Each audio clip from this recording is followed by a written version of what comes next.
En l'an 1014 de notre ère, l'archevêque Wulfstan de York déclara au cours d'un sermon « Le monde s'emballe et se précipite vers sa fin ». Aujourd'hui, il ne se passe pas une journée sans qu'une ONG ou une association écologiste ne nous prédise les pires calamités. Nombreux sont les gens à croire que les choses se dégradent continuellement.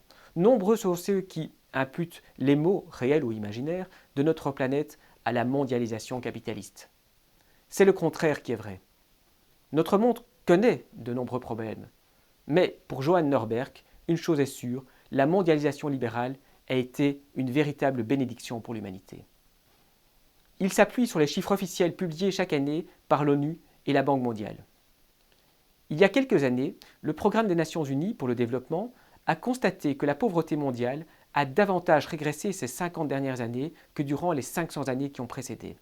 La pauvreté est en diminution rapide. La pauvreté absolue est habituellement définie comme la condition de celui qui gagne un revenu inférieur à 1 dollar par jour. En 1820, 85% de la population mondiale vivait avec l'équivalent de moins d'1 dollar par jour. En 1950, 50% de la population mondiale vivait avec l'équivalent de moins d'1 dollar par jour. En 1980, nous étions à 31%. En 2000, nous étions à 20%. J'ajoute qu'en 2016, bien après que Johan Norberg ait publié cet ouvrage, ce chiffre est passé de 20 à 9%. Durant ces 20 dernières années, la population mondiale a augmenté d'1,5 milliard de personnes et le nombre de pauvres vivant sous le seuil d'absolue pauvreté a chuté de 200 millions. Pauvreté et privation ont toujours été la règle dans l'humanité et la prospérité l'exception. Les politiques libérales, partout où elles ont été autorisées, ont permis d'inverser le cours des choses. La richesse est devenue la règle et la pauvreté l'exception. On assiste aujourd'hui à l'émergence d'une classe moyenne mondiale. L'amélioration mondiale de la condition humaine est reflétée par la croissance très rapide de l'espérance de vie. Au début du XXe siècle, l'espérance de vie dans les pays en voie de développement était de moins de 30 ans. En 1960, l'espérance de vie dans les pays en voie de développement était de 46 ans.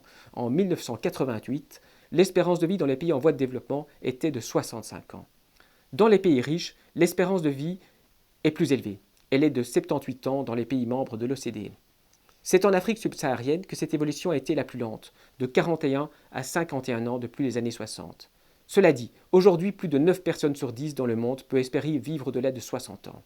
La mortalité infantile dans les pays en voie de développement a chuté vertigineusement, alors que 18% des nouveau-nés décédaient, pratiquement un enfant sur 5 en 1950, ce chiffre a chuté à 6% en 1995.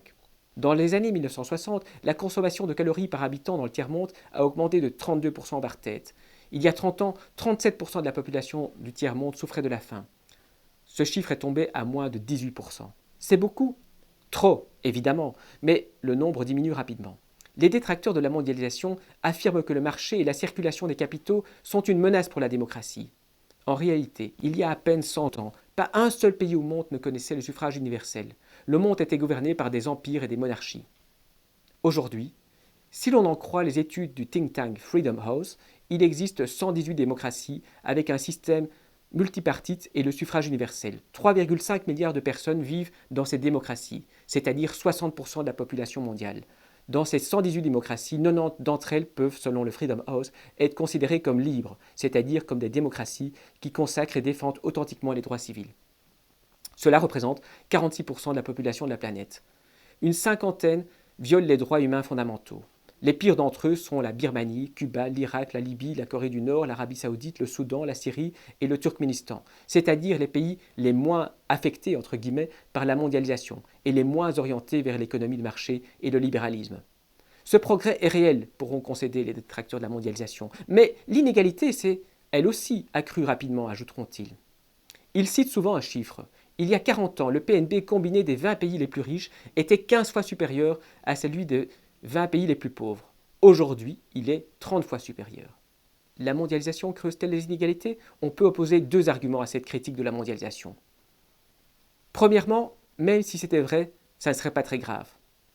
Si tout le monde s'enrichit, quel est le problème si certains s'enrichissent plus vite que les autres?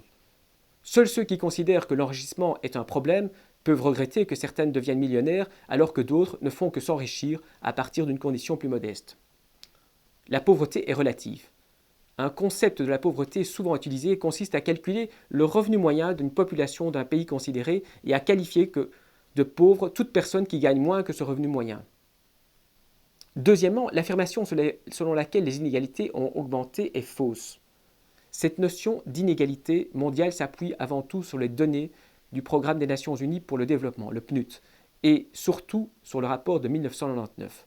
Mais ces données sont problématiques dans la mesure où elles ne prennent pas en compte ce que les gens peuvent réellement acheter avec leur argent, c'est-à-dire leur pouvoir d'achat. Avec une même somme d'argent, vous pouvez généralement acheter beaucoup plus de choses dans un pays pauvre que dans un pays riche. Si on se prête à cet exercice consistant à ajuster ces données en fonction du pouvoir d'achat, on découvre que l'inégalité entre les pays a en réalité décliné depuis 1970. Ce déclin est particulièrement prononcé entre 1993 et 1998, lorsque la mondialisation a réellement commencé à s'accélérer. Les économistes mesurent habituellement le degré d'inégalité au moyen du coefficient de Gini. Il s'agit d'un nombre compris entre 0 et 1. Si le nombre est 0, nous sommes dans une situation d'égalité parfaite. Tout le monde possède dans une société donnée exactement le même montant de richesse. Si le nombre est 1, nous sommes dans une situation d'inégalité parfaite. Une personne possède l'intégralité des richesses d'une société donnée et les autres rien du tout. Si on calcule ce coefficient à l'échelle de la planète et pour l'entièreté de la population humaine, on constate que ce coefficient est passé de 0,6 en 1968 à 0,52 en 1997, soit une baisse de plus de 10%. C'est ce que démontre l'étude de Xavier Salah y Martin de l'Université de Columbia.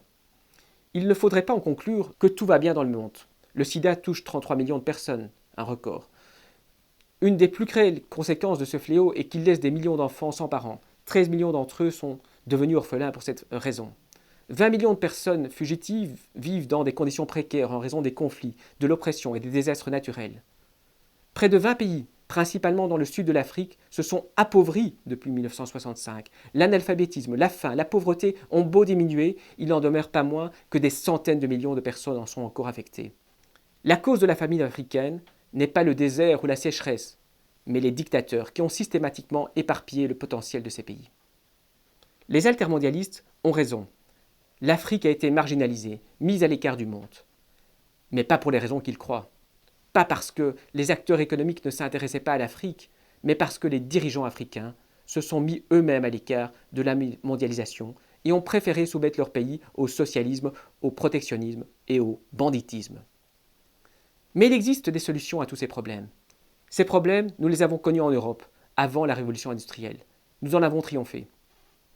La diffusion du capitalisme et de la démocratie dans le monde a considérablement amélioré la situation de l'humanité. Dire que les choses vont mieux ne vont pas dire qu'elles vont bien. Mais il est faux de dire que les choses s'empirent.